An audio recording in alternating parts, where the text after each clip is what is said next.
Hello students, I am Professor Surbhi Jain, Civil Engineering Department, SISTEC Gandhinagar, Bhopal. Today we are going to study subject Construction Material and Technology. Subject code is CE302. In last lecture, we had studied and we had seen the topics which will be covered in chapter number 1. And also we had studied occurrence, constituents, properties, characteristics, classification of stone and testing of stone. In today's class, we will study the remaining topics of stone. First, we will go with uses of stone. As we all know that stones are used for various purposes. Here we had made one diagram in which we had written it is first used in construction uses, chemical uses, low value product and fillers, medium value products and fillers, high value products and fillers. As a lime it is used. So first we will see construction uses. Construction uses में हम आपको सभी को पता है कि कहाँ हम स्टोन्स का यूज़ करते हैं. आपको पता है बिल्डिंग्स में यूज़ करते हैं, पेविंग में यूज़ करते हैं, स्लैब में, मॉन्यूमेंट्स में, इन सब जगह पे अपन कंस्ट्रक्शन में यूज़ करते हैं. और आपको पता है कि कंक्रीट बनाने में हम स्टोन का यूज़ करते हैं. जो बैलास्ट होते हैं रेलवे ट्रैक में हम यूज़ करते हैं. स्टोन जो रोड होते हैं, रोड मेटल्स की में भी हम यूज़ करते हैं उनको, है ना. ड्रेनेज मटेरियल में यूज़ करते हैं. रूफिंग चिपिंग के लिए अपन यूज़ करते हैं. तो ये हमको सब पता है कि कंस्ट्रक्शन यूजेस में कहाँ कहाँ इनका यूज़ होता है. आपको ये भी पता होगा कि जो कंक्रीट में अपन जो स्टोन्स का यूज़ करते हैं उनको अपन एग्रीगेट बोलते हैं. तो एग्रीगेट में fine aggregate and coarse aggregate होता है. ठीक है. अगर हमारा स्टोन 4.75 mm सीव से ऊपर, सीव के ऊपर रिटेन्ड हो जाए तो वो कोर्स एग्रीगेट कहलाते हैं, और पास हो जाए तो वो फाइन एग्रीगेट कहलाते हैं. तो इस वे में अपन उनको कंस्ट्रक्शन यूज़ में यूज़ करते हैं. जो बड़े बड़े स्टोन्स होते हैं उनका अपन यूज़ करते हैं कंस्ट्रक्शन में. जो ब्रिजेस होते हैं उनके फाउंडेशन में उनका यूज़ करते हैं, है ना, क्योंकि वहाँ पर हैवी लोड आता है. ऐसे बिल्डिंग में भी फाउंडेशन में जहाँ हमको स्ट्रक्चरल स्टेबिलिटी देखनी है वहाँ हम यूज़ करते हैं. रोड कंस्ट्रक्शन में आपको पता है मूविंग लोड मूव करता है. जो भी लोड्स होते हैं, जैसे कि आपके व्हीकल होता है, मूविंग लोड्स कहलाते हैं वो. तो वो सारे जो लोड्स हैं वो मूव करते हैं आपके रोड पे. तो आपको वहाँ पर भी स्टेबिलिटी चेक आप देखनी होगी रोड पे. तो उस वहाँ पे भी अपन स्टोन्स का यूज़ करते हैं. रेलवे ट्रैक में यूज़ करते हैं एज अ बैलास्ट वगैरह. तो ये हमने कंस्ट्रक्शन यूजेस में देख लिए हैं. नेक्स्ट आपको ये भी पता है कंस्ट्रक्शन यूजेस में मॉन्यूमेंट्स में भी स्टोन्स का यूज़ होता है ना. जो हिस्टोरिकल पैलेसेस वगैरह होते हैं ना, वहाँ पे भी आपका मॉन्यूमेंट्स वगैरह हैं, वहाँ पे भी स्टोन्स का यूज़ अपन करते हैं. नेक्स्ट केमिकल यूज़ में भी अपन यूज़ करते हैं भाई iron, smelting, glass, ceramic and tile manufacturing में अपन स्टोन्स का यूज़ करते हैं. ठीक है. नेक्स्ट उसमें उन्होंने बताया लो value products and filler. Low value products and filler में अपन इनको कहाँ यूज़ करेंगे? एनिमल फीड्स में, एसफाल्ट फिलर में, एग्रीकल्चरल यूजेस, माइन डस्ट की तरह हम यूज़ करते हैं. फिर कारपेट बैकिंग, प्लास्टिक फ्लोर में यूज़ करते हैं. जब भी आपको कोई फ्लोरिंग प्रोवाइड करना हो उसके बैक में आप नीचे सबसे पहले स्टोन्स का यूज़ करेंगे. ठीक है. Low value products and filler की तरह हम यूज़ करते हैं, क्योंकि ये जो स्टोन्स होते हैं आपको पता है अगर हम कंक्रीट यूज़ करते हैं तो जो ओवरऑल जो सबसे ज़्यादा कॉस्ट होती है वो सबसे महंगा कौन सा कंपाउंड होता है? सीमेंट होता है. ठीक है. तो उसकी कॉस्ट को अपन कम करने के लिए, मिनिमाइज़ करने के लिए, उसको यूज़ को मिनिमाइज़ करने के लिए हम वहाँ पे क्या यूज़ करते हैं? स्टोन्स यूज़ करते हैं. अकेले इसका यही काम नहीं है, स्ट्रेंथ भी मेन एक पर्पस है, बट ओवरऑल कॉस्ट को अपन रिड्यूस करने के लिए वहाँ पे अपन एग्रीगेट्स का यूज़ करते हैं. तो इसीलिए यहाँ पे बोला है low value products as a filler की तरह भी उसको यूज़ करते हैं अपन स्टोन्स को.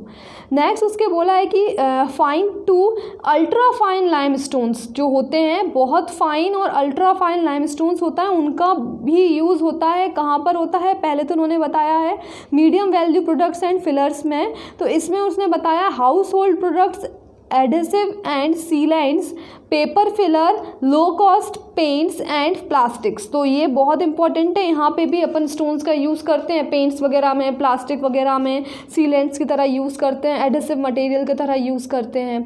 और ये जो fine to ultra fine limestone है उसका high value products and fillers में भी यूज़ करते हैं, जैसे कि आप पिगमेंट्स बनाते हैं, कलर में आपको पता होगा कलर में एक पिगमेंट भी होता है, तो वो आपको वहाँ पे बनाने में यूज़ होता है।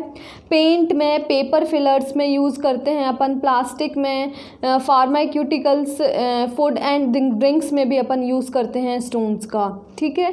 एज अ लाइम यूज़ करते हैं अपन, तो सीमेंट बनाने में अपन यूज़ करते हैं, ब्रिक में यूज़ करते हैं, स्टील मेकिंग में करते हैं, ट्रीटमेंट जो होता है सीवेज वाटर ट्रीटमेंट में वहाँ पर यूज़ किया जाता है as a lime. Sugar, soda ash कि में भी अपन वहाँ पे भी यूज़ करते हैं लाइम को, ठीक है। तो इस तरीके से अपन ने थोड़ा ओवरऑल देख लिया है कि अपन स्टोन्स को कहाँ कहाँ पे यूज़ करते हैं। मैंने पॉइंट्स में भी एक्सप्लेन किया है यूजेस ऑफ स्टोन। तो मैंने फर्स्ट पॉइंट यहाँ बताया है, sand stone is a popular stone with sculpture. तो ये जो सैंड स्टोन भी एक आपको पता ही होगा, हमने भी लास्ट क्लास में क्लासिफिकेशन ऑफ स्टोन पढ़कर आए, तो उसमें आपने सैंड स्टोन देखा था, सेडिमेंट्री रॉक्स का टाइप होता है वो। तो हमने वहाँ पे देखा था कि सैंड स्टोन का अभी हम बता दें आपको कि यूज़ कहाँ होता है, स्कल्पचर वगैरह में यूज़ होता है। जो भी आप स्टोन पे डिज़ाइनिंग वाला काम करते हैं और फिर उनको अपन यूज़ करते हैं स्टोन को कंस्ट्रक्शन में, तो वो सैंड स्टोन से करा जाता है, तो उसका वहाँ पे बहुत ज़्यादा यूज़ होता है। तो अपने बता दिया यूजेस में पहला पॉइंट ये।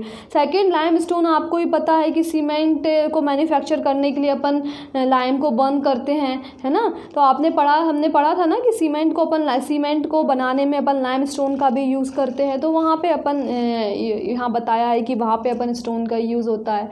Next, limestone as a flux in blast furnace, वहाँ पे भी हम यूज़ करते हैं लाइम स्टोन को एज ए फ्लक्स।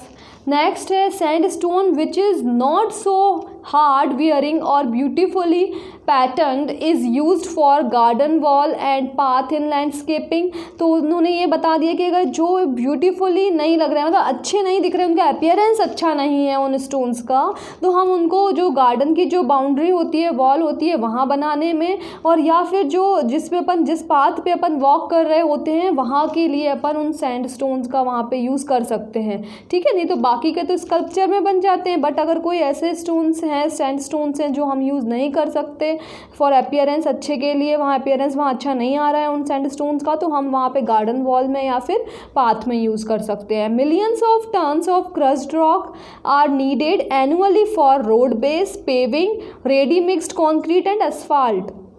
आपको ये भी पता है कि जो क्रस्ड रॉक्स होते हैं, आपको पता होगा ये चीज़ कि क्वारी से जब जैसे ही बड़े बड़े रॉक्स निकल कर आते हैं तो वो कहाँ जाते हैं, क्रशिंग मिल में जाते हैं। वहाँ पर डिफरेंट साइज़ के पार्टिकल्स क्रस्ड होते हैं और रिक्वायरमेंट के अकॉर्डिंग वो वहाँ से सेंड किए जाते हैं। जैसे कि हमको कंक्रीट बनाना है तो रेडी मिक्स कंक्रीट जो RMC प्लांट होता है वहाँ पर अपन भेज दिया जाता है स्टोन्स को।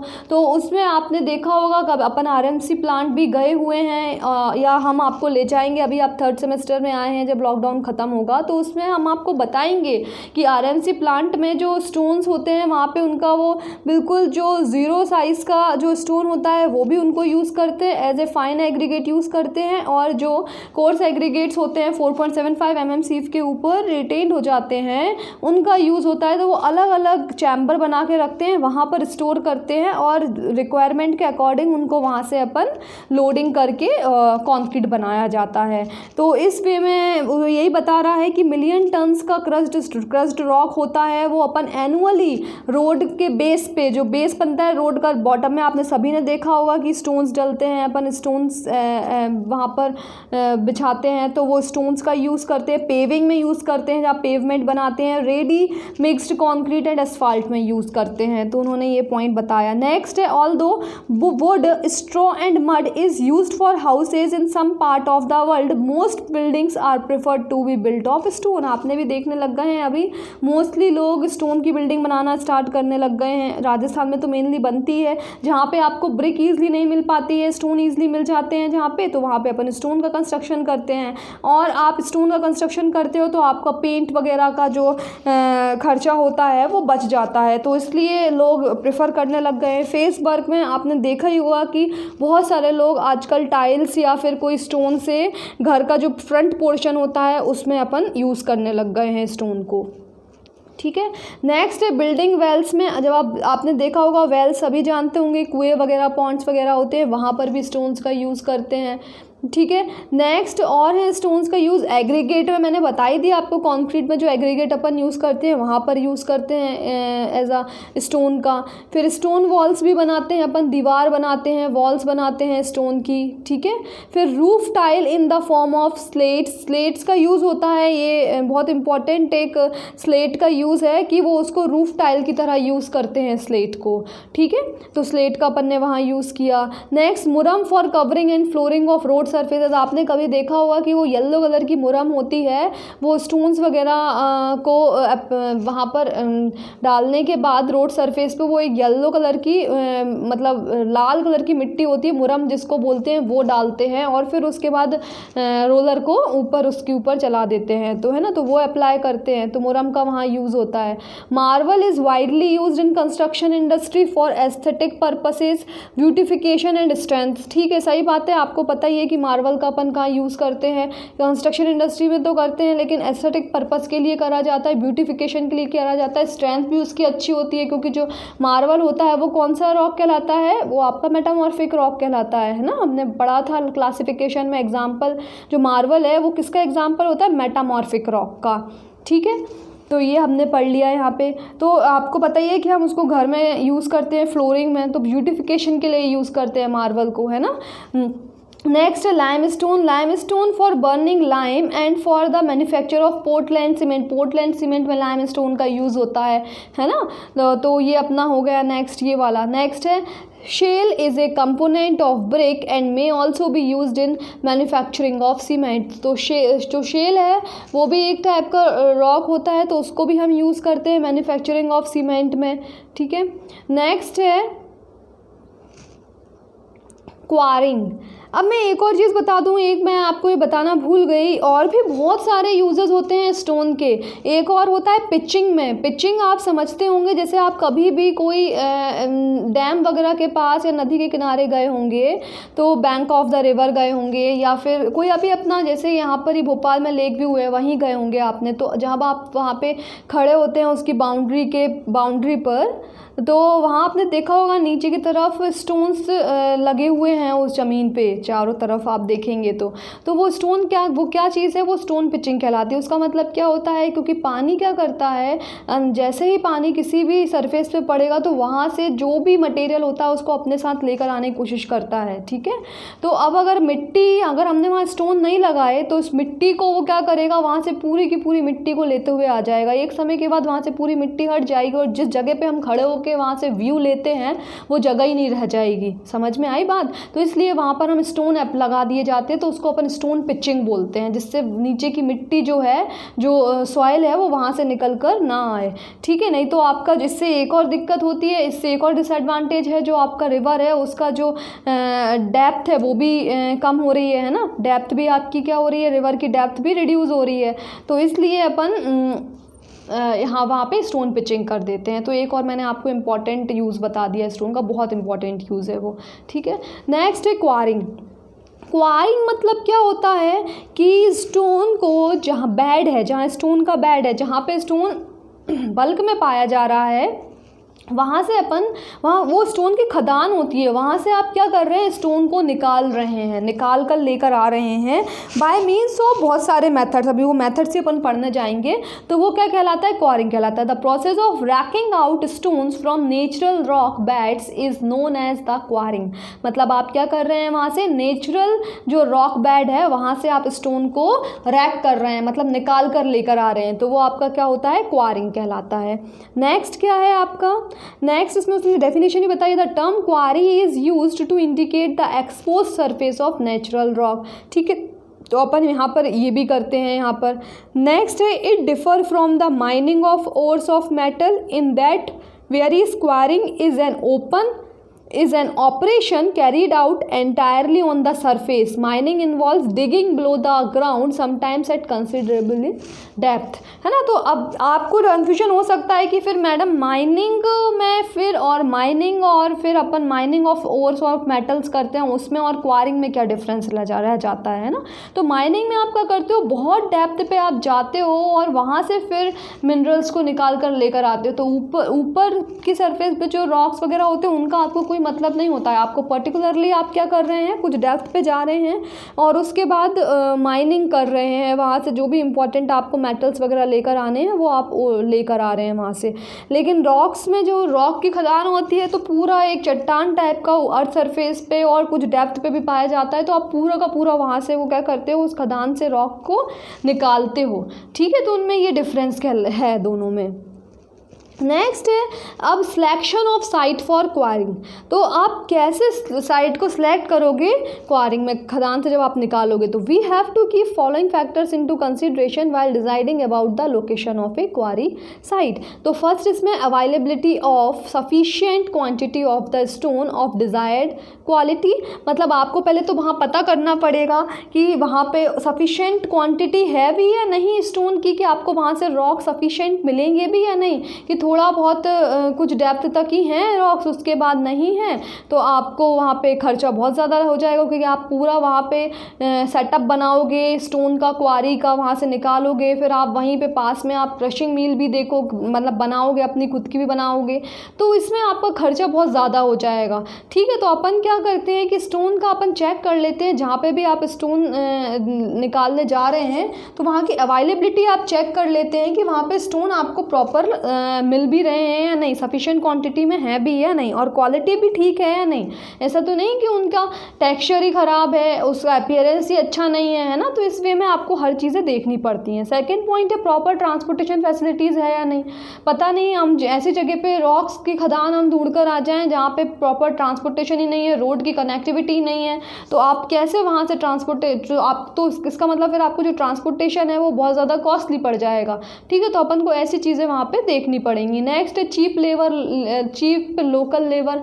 अब ऐसा भी अपन को देखना पड़ेगा कि भाई जहाँ पर हमने साइट सेलेक्ट की है वहाँ पे आपको ईजिली लेबर मिल रही है क्या नहीं, है ना। गांव वगैरह पास में होंगे तो आपको लेबर आसानी से मिल जाएगी, सस्ती मिल जाएगी, नहीं तो आपको क्या करना पड़ेगा, रोज़ कहीं दूर से गाँव से आपको लेबर को ढूंढ के और उसके बाद उसको लेकर आना पड़ेगा, और उसके बाद फिर वहाँ पे वो काम करेंगे तो उसमें टाइम वेस्ट हो जाएगा, फिर उनको छोड़ कर आना पड़ेगा। तो इस वे में आपको क्या करना पड़ता है, ये चीज़ें देखनी पड़ती हैं। नेक्स्ट है problem associated with drainage of rain water.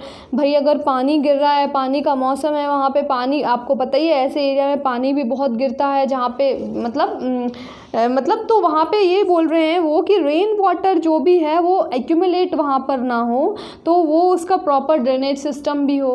ठीक है, एक्यूमुलेशन होगा रेन वाटर का तो आप क्वारी नहीं कर पाओगे, वहाँ पे खदान से निकाल नहीं पाओगे पत्थर को, है ना। फिर location of important and permanent structures in the vicinity and site for dumping refuse, है ना। तो विजिनिटी मतलब क्या होता है, सबसे पहले तो आसपास जहाँ पे आप कंस्ट्रक्शन क्वारी साइट आपने देखी है, क्वारिंग की साइट देखी है, वहाँ पे आसपास एक कोई परमानेंट स्ट्रक्चर होना चाहिए जहाँ पे आप अपने वेस्ट को, मतलब रिफ्यूज़ को, जो कि रिसाइकलेबल भी हो सकता है और नॉन रिसाइकलेबल भी हो सकता है, तो उन दोनों को आप वहाँ पर क्या कर सको, डंप कर सको, है ना। तो इसलिए आपको यहाँ पे ये चीज़ें देखनी पड़ेंगी। तो आपको मैंने यहाँ पे कुछ फॉलोइंग पॉइंट्स बताए हैं कि अगर आप क्वारी साइट को सिलेक्ट करते हो तो आपको किस पॉइंट्स को ध्यान में रखते हुए क्वारिंग साइट को सिलेक्ट करना पड़ेगा।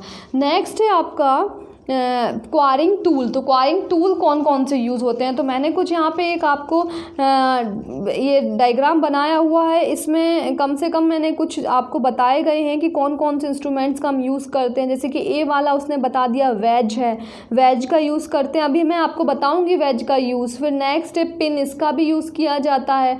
नेक्स्ट है सी वाला हैमर है, हैमर का भी यूज़ करते हैं। फिर है रेटचेट बोरिंग मशीन, डी वाला ये जो आपको मशीन दिख रही है डी वाली वो रेटचेट बोरिंग मशीन है।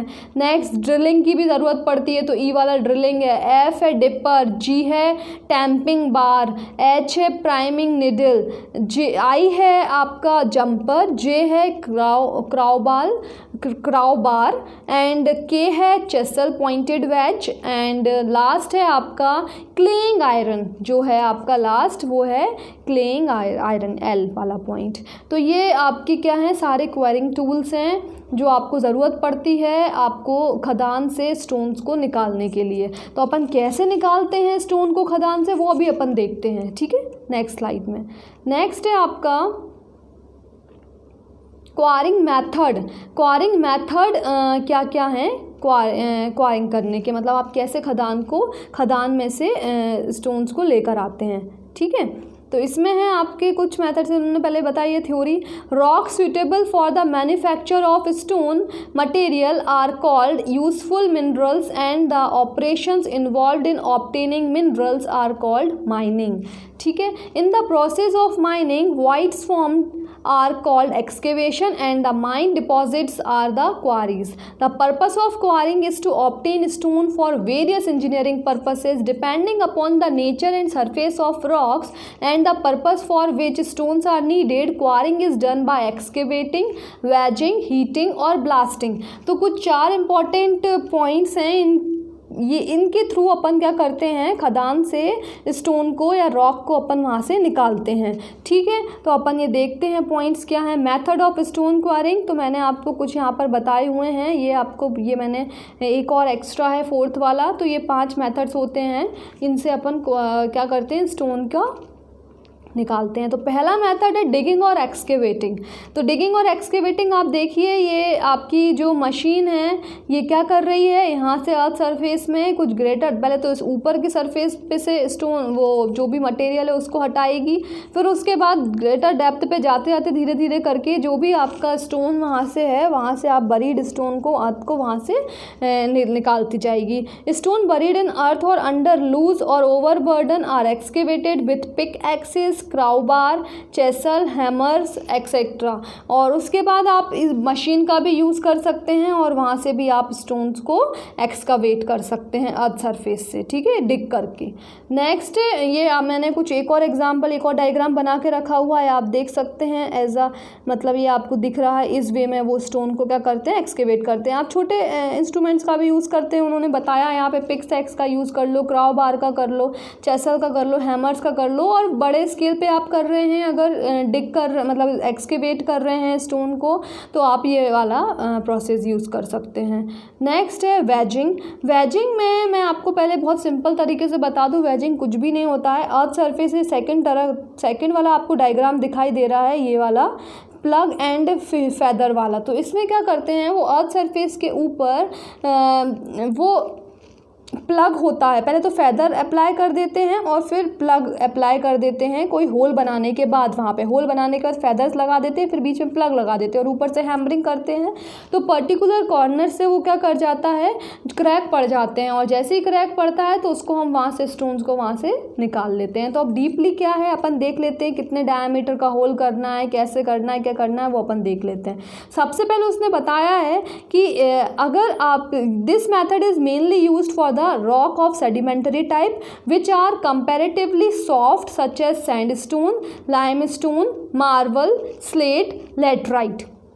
इन दिस मेथड हम फर्स्ट क्या करते हैं, इस मेथड में हम सबसे पहले फर्स्ट हम ये देखते हैं all naturally occurring cracks of fissures are located in the rock to be excavated. The steel wedges और point are then driven with the help of hammer. In hammer fissures और cracks and stones are detect.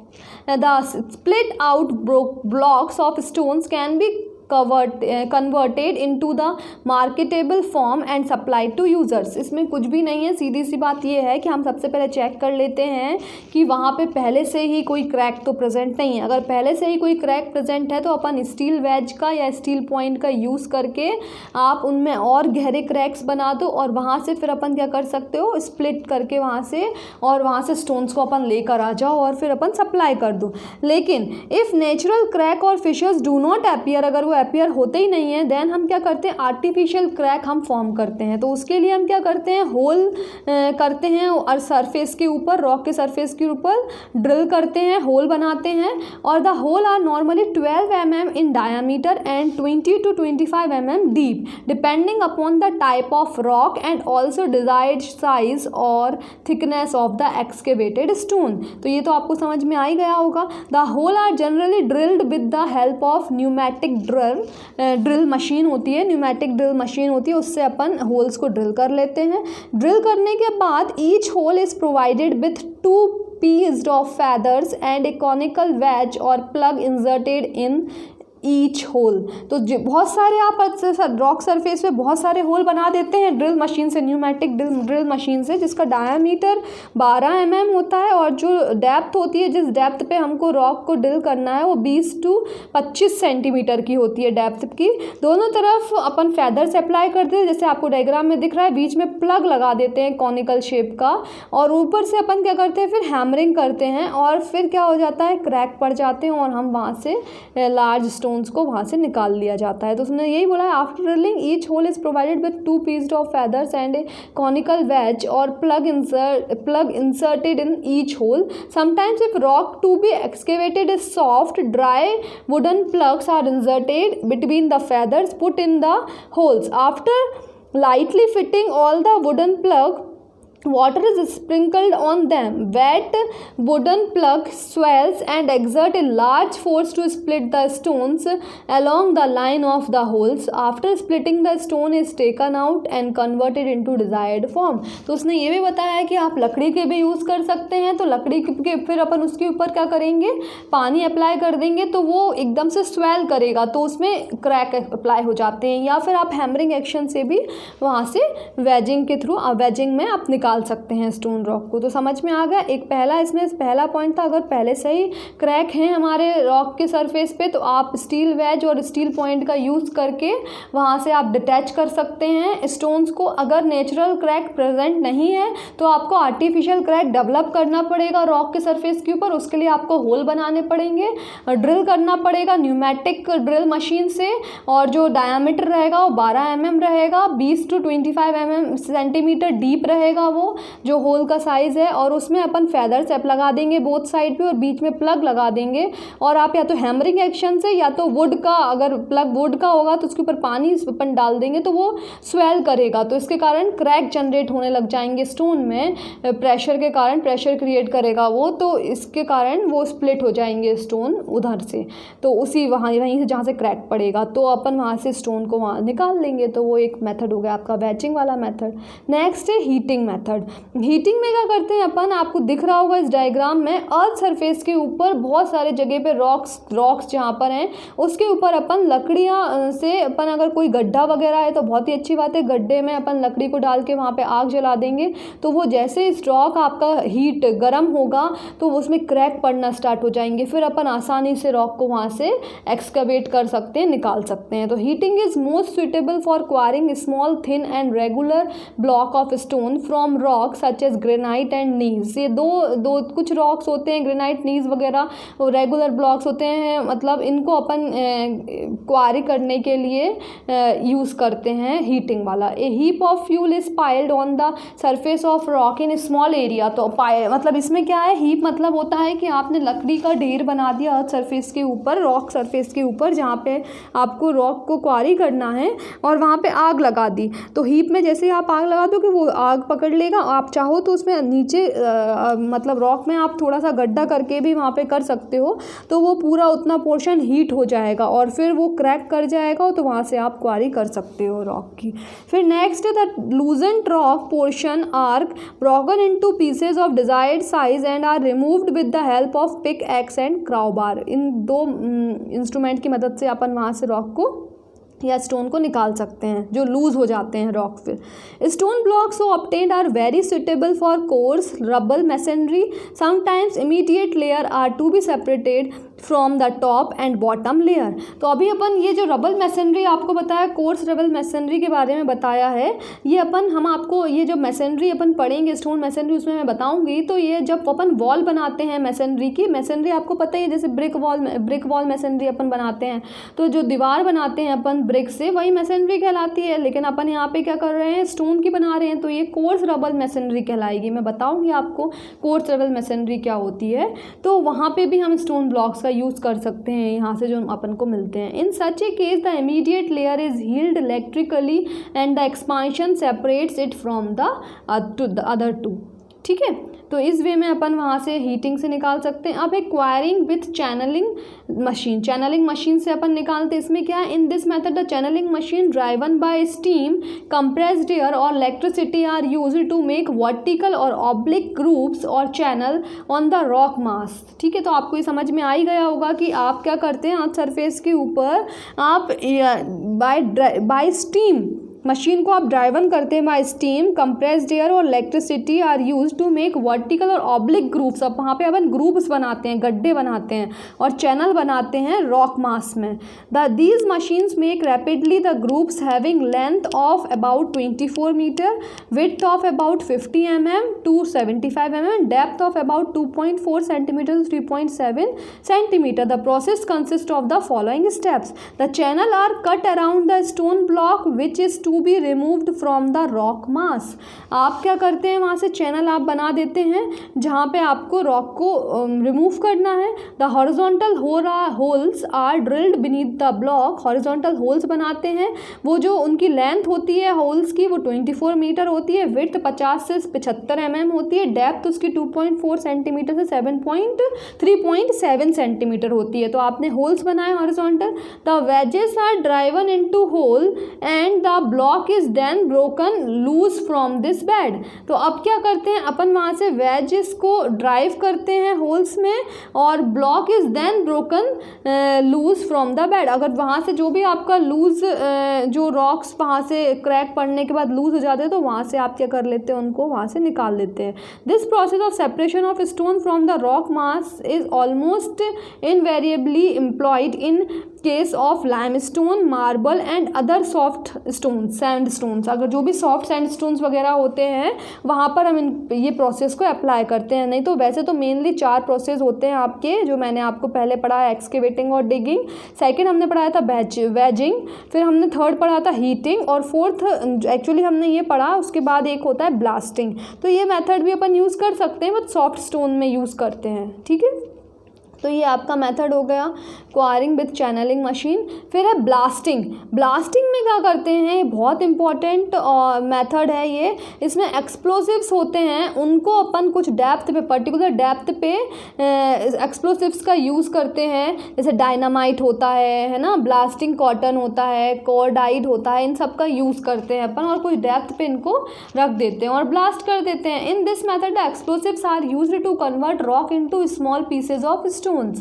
This method is used when stone is to be excavated is of very hard variety and it has no cracks or fissures, है ना, जिसमें बिल्कुल भी cracks और fissures नहीं होते हैं जिन stone में, और हमको क्या करना पड़ता है, बहुत hard होते हैं वो stones, उनकी वैरायटी वहाँ पे बहुत हार्ड होती है, तो हम वहाँ पे एक्सप्लोसिव्स का यूज़ करते हैं। Moreover if stone is to be excavated on very large scale, blasting method will have to be adopted.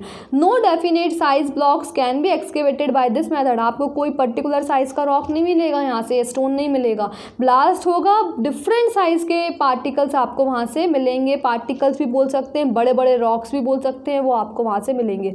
After blasting the excavated stone is sorted out in different sizes and categories. उसके बाद अपन क्या करेंगे, जो आपको blasting के बाद जो stones मिले हैं उनको आप एक जैसे पर्टिकुलर डिफरेंट साइज के आपको मिलेंगे, तो आप अलग अलग उनको कैटेगरी वाइज डिवाइड कर देंगे। ठीक है, explosive such as blasting powder, blasting cotton, dynamite and cordite are used. ये 4 टाइप के कुछ हैं, और भी बहुत सारे होते हैं, इन सबका अपन यूज़ करते हैं एक्सप्लोसिव्स की तरह। The operations involved are boring, charging, tamping and firing. तो ये कुछ 4 मेथड्स होते हैं, इसके थ्रू अपन ये अप्लाई करते हैं एक्सप्लोसिव्स को। ठीक है, पहले आप बोर करोगे, फिर चार्ज करोगे, वहाँ पे भरोगे, फिर आप टैंपिंग करोगे उसको, एंड फिर फाइनिंग, आप फायरिंग कर दोगे वहाँ पे, तो आपको वहाँ पे स्टोन्स मिल जाएंगे। ठीक है, नेक्स्ट है ड्रेसिंग ऑफ स्टोन। ये बहुत इंपॉर्टेंट है। ड्रेसिंग ऑफ स्टोन, आपको क्वारी से स्टोन मिल गया है, खदान से आपको स्टोन मिल गया है, अब उसको आप प्रॉपर शेप एंड साइज़ देना है और उसका अपीयरेंस भी अच्छा करना है, तो ये क्या कहलाता है आपका ड्रेसिंग ऑफ स्टोन।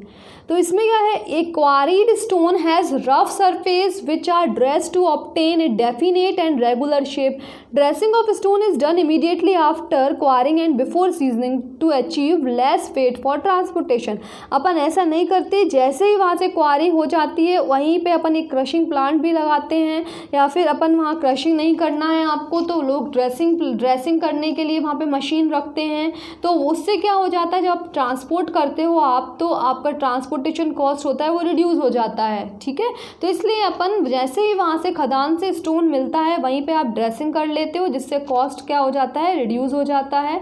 ड्रेसिंग में आपको कुछ नहीं करना है, स्टोन को प्रॉपर शेप एंड साइज़ दे देना है, और अगर कोई डिज़ाइन बनाना चाहते हो तो आप डिज़ाइन बना सकते हो, और वहाँ से आप जो भी जहाँ पे भी आपको भेजना है वहाँ आप भेज देते हो फिर, ठीक है।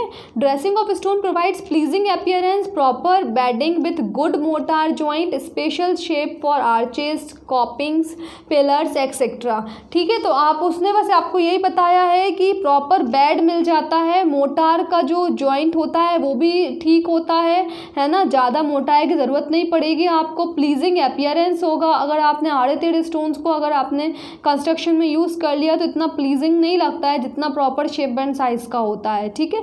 या फिर आप आड़े टेढ़े स्टोन्स को आप यूज़ कर रहे हैं तो उनको बहुत मेहनत करके आपको उस वे में बनाना पड़ता है कि वो डिज़ाइन की तरह अपीयर हो अपन को, ठीक है। The dressing of stone is defined as the process of giving a proper size, shape and finish to the रफली broken stones as obtain from the quarry. जो आपको क्वारी से रफली स्टोन्स मिल रहे हैं, कोई उनका साइज़ प्रॉपर शेप नहीं है, ना कोई साइज़ है, और उनको आप ले रहे हैं और उनको यूज़ करने जाएंगे तो वो नहीं, अपन उसको प्रॉपर शेप एंड साइज़ दे देंगे तो वो क्या कहलाएगा, आपका ड्रेसिंग ऑफ स्टोन कहलाएगा, ठीक है। This process is known as the dressing of stone and it is carried out for the following purpose, to get the desired appearance from the stone work. सीधी सी बात है, अच्छे दिखने के लिए, अच्छा अपीयरेंस होने के लिए स्टोन वर्क में हम ड्रेसिंग करते हैं। To make the transport from quarry easy and economical, तो अगर आपको इजी और इकोनॉमिकल बनाना है ट्रांसपोर्टेशन स्टोन का तो आप ड्रेसिंग ऑफ स्टोन भी कर दो उसी जगह पे। To suit to the requirement of stone masonry, जो भी हमको स्टोन मैसनरी मतलब दीवार बनाने में जो हमको रिक्वायरमेंट लग रही है स्टोन के प्रॉपर शेप एंड साइज और डिज़ाइन की, वो उसके लिए हम वहाँ पे बनाते हैं, ड्रेसिंग कर लेते हैं। फिर to take advantage of local man near quarry who are trained for such type of work etcetera, है ना। तो ऐसे भी क्या होते हैं कि जो गांव में जो लोग रहते हैं वो लोग ट्रेंड होते हैं इस टाइप के वर्क्स करने में, तो अपन वो मैन अपन को लोकली ईजिली अवेलेबल भी हो जाते हैं वहाँ से, तो अपन वहीं के वहीं उनका ड्रेसिंग स्टोन भी करा लेते हैं। नेक्स्ट है objectives. Various objectives of dressing are to reduce the size of the big block of stone so that they are converted to easily liftable pieces. मतलब सीधी सी बात है, अगर बड़े बड़े स्टोन को आप कैरी करके ट्रांसपोर्ट करोगे तो ट्रांसपोर्टेशन फैसिलिटीज़ में इकोनॉमिकल नहीं पड़ेगा आपको, तो अपन उनको छोटे छोटे पीसेज में जो प्रॉपर रिक्वायरमेंट के अकॉर्डिंग चाहिए उनमें अपन उनको रिड्यूस कर देते हैं, ठीक है। प्रॉपर जो भी आपको फाउंडेशन वगैरह में, आर्चेस वगैरह में, वॉल वगैरह में जैसा प्रॉपर शेप चाहिए है उसके अकॉर्डिंग अपन सिचुएशन के हिसाब से proper shape and size provide कर देते हैं और उनको यूज़ कर लेते हैं, ठीक है। Next, to obtain an appealing finish in a residential building, stones are use not only because of their extra strength, hardness and durability but also because of their aesthetic value. Aesthetic value मतलब क्या होता है, सुंदरता। आपने देखा होगा बहुत सुंदर लगता है अगर आप स्टोन्स का यूज़ करते हैं अपने बिल्डिंग में, फेस वर्क वगैरह में, ठीक है। मतलब फ्रंट पोर्शन होता है आपका घर का, तो ज़रूरी नहीं है कि वो स्ट्रेंथ देता है, हार्डनेस होता है और ड्यूरेबिलिटी होती है इसलिए हम स्टोन का यूज़ कर रहे हैं, नहीं, एस्थेटिक अपीयरेंस के लिए भी स्टोन का यूज़ किया जाता है। Next is method of dressing of stone. Dressing of stone can be done both manually as well as mechanically. तो इसमें उसने बता दिया है कि मैनुअली अगर आप करते हो तो stone smith can work wonder on the suitable type of stones with chisels and hammers and abrasives. Mechanically machines can cut the stone to any desired shape and size. Their surfaces can be made extra smooth by polishing through machine, ठीक है। तो ये methods उन्होंने कुछ बताया, पर हम methods deeply पढ़ने जा रहे हैं। टाइप्स ऑफ ड्रेसिंग बहुत इंपॉर्टेंट है ये ड्रेसिंग के टाइप्स। फर्स्ट है बूस्टेड और ड्रोव्ड फिनिश। बूस्टेड और ड्रोव्ड फिनिश में कुछ नहीं है, जो फर्स्ट डायग्राम आपको दिख रहा है उसमें आप क्या करते हैं, सीरीज ऑफ लाइन फॉर्मेशन कर देते हैं। इंक्लाइंड लाइन्स उन्होंने फॉर्म करी है जो कि 38 to 50 mm वाइड होती हैं और उनको अपन क्या कर देते हैं, पैरेलली टूल मार्क से मार्क कर देते हैं होल सरफेस पे। तो ये क्या कहलाता है, बूस्टेड और ड्रोव्ड स्मूथ्ड फिनिश कहलाता है। ठीक है, नेक्स्ट है आपका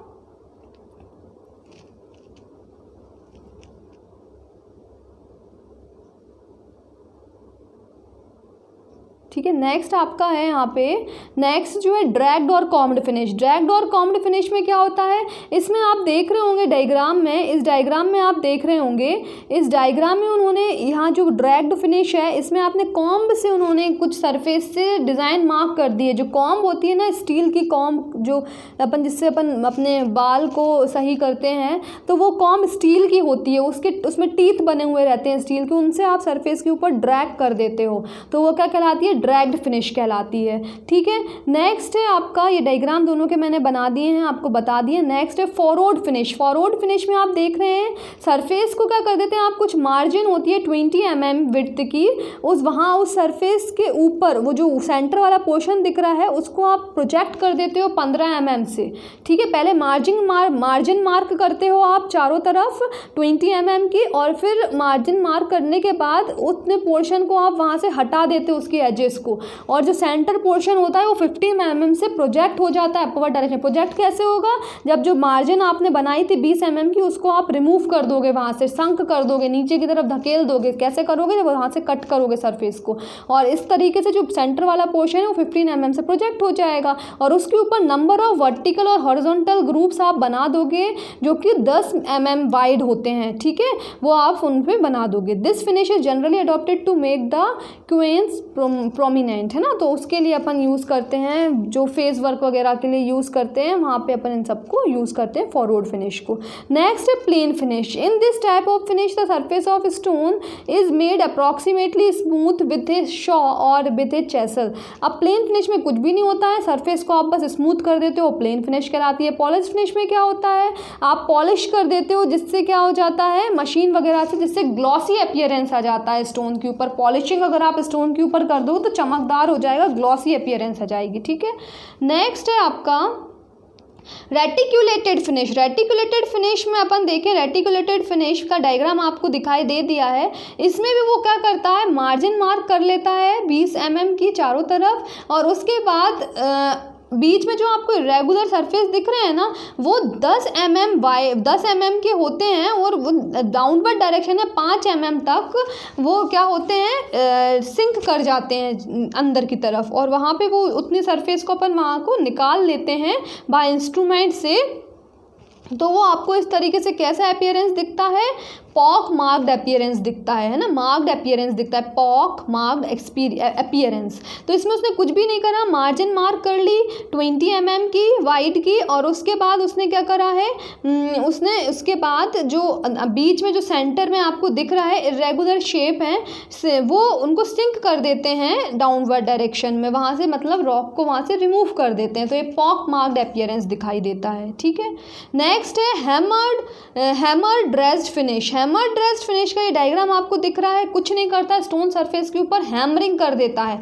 हैमरिंग करता है तो वहाँ पे क्या होता है, कुछ गड्ढे टाइप के हो जाते हैं रॉक की सरफेस के ऊपर, तो वो एक डिज़ाइन की तरह बन जाता है, तो उसको दीवार वगैरह में, मैसनरी वगैरह में यूज़ कर लेते हैं।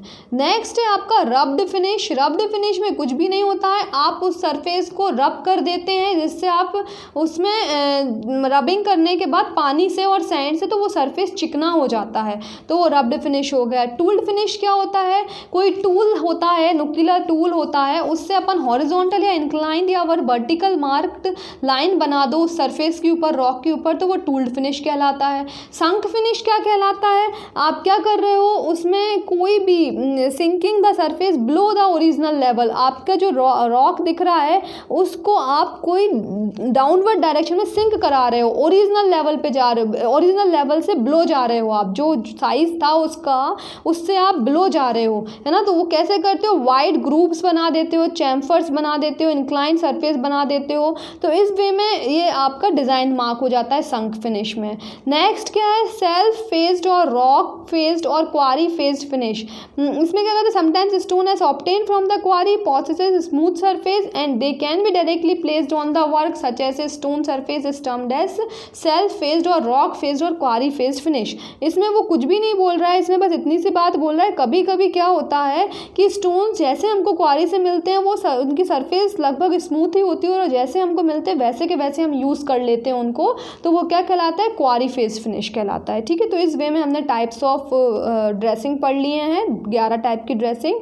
Next, deterioration of stone. The stone with exposed face are acted upon by various atmospheric and deterioration. Following are the causes of decay of stone.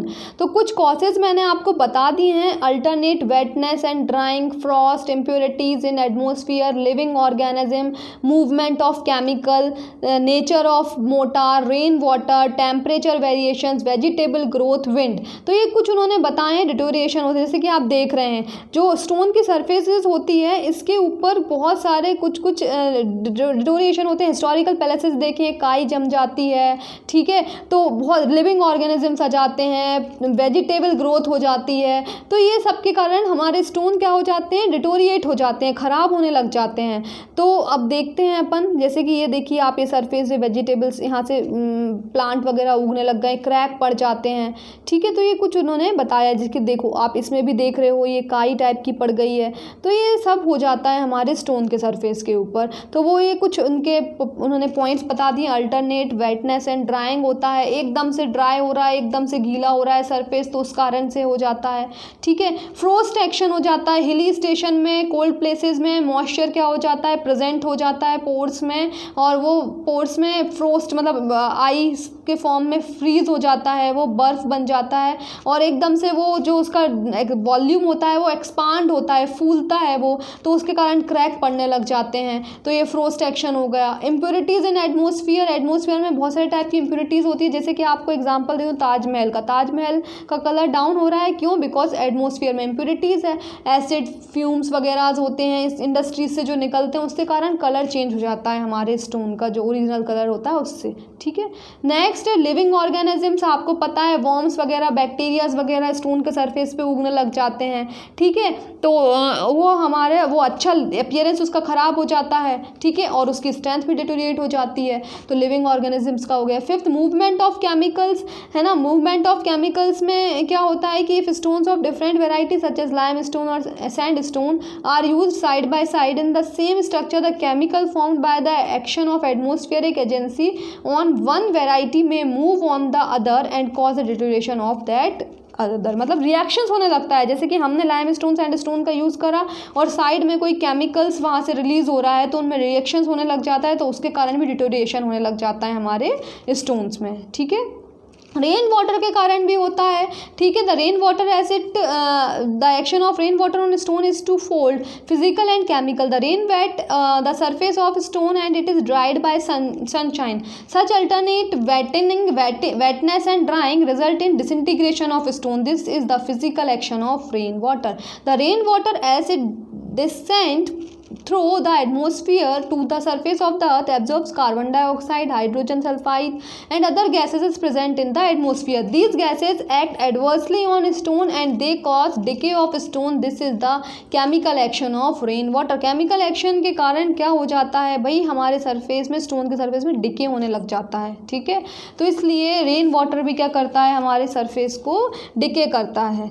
ठीक है, नेक्स्ट है टेम्परेचर वेरिएशंस के कारण भी होता है भाई। टेम्परेचर वेरिएशन बार बार एकदम से गर्म हो रहा है, एकदम से ठंडा हो रहा है, तो उसके कारण क्रैक पड़ जाते हैं हमारे स्टोन के सरफेस पे, तो टेम्परेचर वेरिएशंस हो गया। नेक्स्ट वेजिटेबल ग्रोथ, अपन ने पहले ही पढ़ा था, रूट्स वगैरह होते हैं, है ना, मॉइस्चर आ जाता है स्टोन में, डैम्पनेस रहता है, मतलब सीडन रहती है अगर उस स्टोन में जगह पे, जॉइंट्स वगैरह पे, तो वहाँ से क्या होने लगता है, पेड़ पौधे उग जाते हैं, तो वेजिटेबल ग्रोथ हो गया। फिर विंड भी हो गया। The wind contain fine particles of dust, if it is blowing with high velocity such particle will strike against the stone surface and the stone will be decade.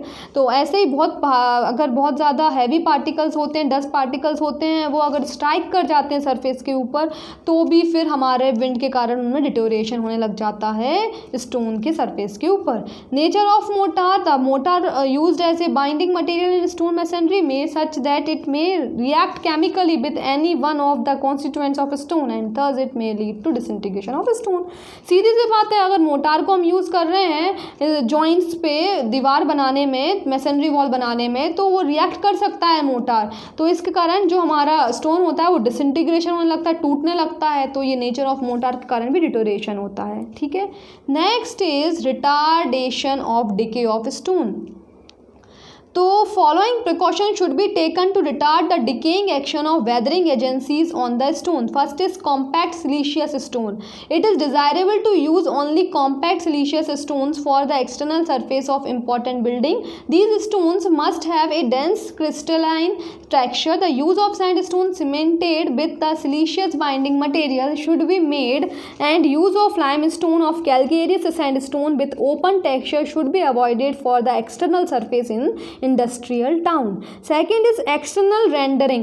For ordinary building, the external rendering such as pointing or plastering should be given to the stone surface at the time of construction. ठीक है, तो उसने सिर्फ इतनी सी बात बोली है आपको यहाँ से कि आपको क्या करना है। यहाँ पे आपको पहले तो पॉइंटिंग, प्लास्टिंग वगैरह भी आप करें। प्लास्टिंग तो वैसे होती नहीं है, ज़्यादातर स्टोन के सरफेस के ऊपर पॉइंटिंग होती है। तो जॉइंट्स को आपको क्या करना है, जॉइंट्स को आपको प्रॉपर स्ट्रेंथ प्रोवाइड करना है, जिसके कारण जो बाहर से जो फॉरेन मटेरियल्स हैं या फॉरेन गैसेज हैं तो वो इन पे अटैक ना करें और हमारा जो स्टोन है वो डिटोरिएशन ना हो उसमें और ख़राब ना हो हमारे उसका सरफेस। ठीक है, तो ये हो गया प्रिकॉशंस इसमें। नेक्स्ट उसने बता दिया जो आपके जॉइंट्स होते हैं उनको भी आप कंप्लीटली कैविटीज़ नहीं होनी चाहिए उनमें बिल्कुल भी, है ना, पूरे फिल्ड होने चाहिए, कंप्लीटली फिल्ड होने चाहिए, है ना, कोई कैविटीज़ नहीं होनी चाहिए। फिर नेचुरल बेड बताया था, stone should be placed in position on their natural bed. ठीक है, क्वालिटीज़ ऑफ स्टोन, है ना, तो स्टोन को आप वेल पॉलिश्ड या फिर वेल ड्रेस्ड करो तो स्टोन ख़राब नहीं होगा। सीजनड स्टोन आपका क्वारी से आप फ्रेशली लेकर आए हैं और उसमें आपको क्या करना है, प्रॉपरली आपने उसको कट करा, प्रॉपरली शेप एंड साइज़ किया तो आप उसको यूज़ करोगे, डायरेक्टली यूज़ करोगे तो उसमें ये दिक्कत जा सकती है। साइज़ ऑफ स्टोन, है ना, साइज़ ऑफ स्टोन भी बहुत इंपॉर्टेंट मैटर है ना, तो आपको ज़्यादा से ज़्यादा जॉइंट्स ना प्रोवाइड करना पड़े तो उस हिसाब से आपको साइज़ लेना है स्टोन का। वॉशिंग विथ वाटर, आप उसके एक्सपोज सरफेस को एक बार क्लीन कर लें उसके बाद आप यूज़ करें कंस्ट्रक्शन में। ठीक है, नेक्स्ट है preservations of stone. The decay of building stones of inferior quality is to some extent prevent if they are properly preserved. For this purpose the preservatives are applied on the stone surfaces. An ideal preservatives has the following properties. It does not allow moisture to penetrate the stone surface. It does not develop objectionable color. It hardens sufficiently so as to resist effects due to various atmospheric agents. It is easily penetrated in stone surface. It is economical. It is non-corrosive and harmless. It remains effective for a long time after drying. Its application on stone surface is easy. तो preservation of stones में आपको बस कुछ following points को याद रखना है कि स्टोन में पानी पेनिट्रेट ना हो। ठीक है, उसका कलर आपको देखना है, हार्ड सफिशेंट और वो एटमॉस्फेरिक एजेंट को रेजिस्ट करे, फिर उसमें easily penetrate in stone surface, मतलब अगर कुछ भी आप पेनिट्रेशन कर रहे हो तो ईजली पेनिट्रेट नहीं होनी चाहिए। फिर इकोनॉमिकल होना चाहिए हमको, नॉन कोरोसिव होना चाहिए, हार्मलेस होना चाहिए, कोरोजन नहीं होना चाहिए उस स्टोन के सरफेस पे। ठीक है, remains effective for a long time after drawing. Application of on stone surfaces easy, अगर कोई भी आप एप्लीकेशंस कर रहे हो स्टोन सरफेस पे वो क्या हो, इजी हो। ठीक है, next is following are the preservatives. Preservatives उन्होंने कुछ बता दिए, कोल टार होता है उसको आप अप्लाई कर दो तो वो प्रिजर्वेटिव का काम करता है। ठीक है, लिंसेड ऑयल का अप्लाई कर दो, पेंट अप्लाई कर दो, पैराफिन अप्लाई कर दो, तो ये सब प्रिजर्वेटिव्स होते हैं। Solution of alum and soap, solution of baryta, मैं अंदर इतना रीड नहीं करी क्योंकि इतना ज़्यादा इंपॉर्टेंट नहीं है वो, तो इन सब चीज़ों को अपन क्या कर सकते हैं, अप्लाई कर सकते हैं और उनको आप प्रिजर्व कर सकते हो स्टोन को। नेक्स्ट है आर्टिफिशियल स्टोन।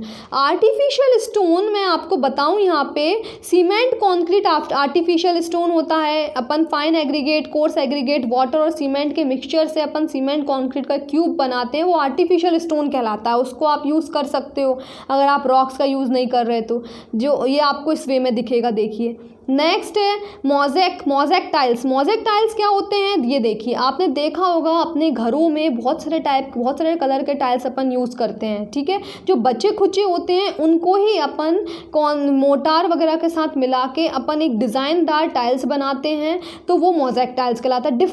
डिफरेंट टाइल्स का है ना, ब्लैक टाइल हो गया, मार्बल हो गया, सैंडस्टोन हो गया, अगर इनके टुकड़े बचते हैं ना, उनको आप इस तरीके से अरेंज करते हो तो वो मोज़ेक टाइल्स कहलाते हैं, ठीक है। डिफरेंट शेड अपने हिसाब से आप शेड्स में अरेंज कर सकते हो। नेक्स्ट है तराजो टाइल्स। तराजो टाइल्स में आपने देखा होगा ग्रे कलर के पत्थर, वाइट कलर के पत्थर, ऑरेंज कलर के, येलो कलर के, ग्रीन कलर के, बहुत सारे टाइप्स के चिप्स अपन को मिलते हैं मार्केट में। उनको आप सीमेंट के साथ यूज़ करके आप उनको यूज़ कर सकते हो बाथरूम में, ठीक है, टेम्पल्स में फ्लोरिंग में यूज़ करते हैं, किचन्स वगैरह में यूज़ करते हैं। बहुत ज़्यादा ग्लॉसीनेस होता है, तो जो बाथरूम्स वगैरह में मेनली इनको यूज़ करा जाता है, फ्लोरिंग में, बाथरूम में यूज़ करते हैं, ठीक है। तो इनका अपन वहाँ पे टेराजो टाइल्स की तरह यूज़ करते हैं। ये आर्टिफिशियल स्टोन्स कहलाते हैं, ठीक है। एडवांटेज आर्टिफिशियल स्टोन के ये हो जाते हैं कि भाई हम उनको खुद से बना रहे हैं तो उनमें आप इलेक्ट्रिक वायरिंग वगैरह प्रोवाइड कर सकते हैं, ईज़िली प्रोवाइड कर सकते हैं, कैविटीज़ ईज़िली बना सकते हैं, तो आप उनमें ईज़िली वायरिंग वगैरह प्रोवाइड कर सकते हैं, ठीक है। ये इनमें हमको क्या होता है कि इनमें प्रॉपर डिज़ायर्ड शेप जो हमको रिक्वायरमेंट के हिसाब से चाहिए होता है वो हम कास्ट के समय ही दे देते हैं उसमें, ठीक है। नेक्स्ट उसमें ये होता है कि हमको ये चीप पड़ते हैं, इकोनॉमिकल पड़ते हैं, ठीक है, प्रॉफिटेबल होते हैं। इसमें डिटोरिएशन और डिसइंटीग्रेशन इनमें रेन फ्रोस्ट के कारण ठीक है इतना ज़्यादा इफेक्ट नहीं पड़ता है, रेजिस्ट कर लेते हैं। ये ड्यूरेबल भी होते हैं देन नेचुरल स्टोन, क्योंकि हम उनको खुद बना रहे हैं, उस प्रॉपर कंडीशन को प्रोवाइड करके हम उनको खुद से बना रहे हैं, तो ड्यूरेबिलिटी भी इनमें अच्छी होती है, ठीक है। तो इस वे में कुछ एडवांटेजेस हैं आर्टिफिशियल स्टोन्स के। नेक्स्ट क्लास में हम ब्रिक पढ़ेंगे, ब्रिक स्टार्ट करेंगे, तो एक बार आप इस स्लाइड को एक बार पढ़ के देख लीजिएगा, डाउट सेशन में आप डाउट पूछ लीजिएगा, एक बार आप रीड करेंगे प्रॉपर तो आपको बहुत अच्छे से समझ में आ जाएगा। ये बहुत आसान है। आपका मेनली जो हमने फर्स्ट पढ़ा था क्लासिफिकेशन वगैरह वो बहुत ज़्यादा इंपॉर्टेंट था। ये जो आज की क्लास में अपन ने पढ़ा है यूजेस तक इंपॉर्टेंट है, बाकी का ये पोर्शन आपका कभी भी कोई एसएससी गेट वगैरह के पेपर में नहीं पूछा जाता है। स्टार्टिंग का पार्ट बहुत इंपॉर्टेंट था, वो पूछा जाता है, ठीक है। तो ये आरजीपीवी के सिलेबस के अकॉर्डिंग इंपॉर्टेंट है, एक बार आप रीड भी करोगे तो आपको समझ में आ जाएगा। बहुत बेसिक्स की चीज़ थी, है ना, बेसिक चीज़ें थी उसमें। नेक्स्ट क्लास में हम ब्रिक पढ़ेंगे, आप ब्रिक थोड़ा सा प्रिपेयर करके रखिएगा। Thank you students.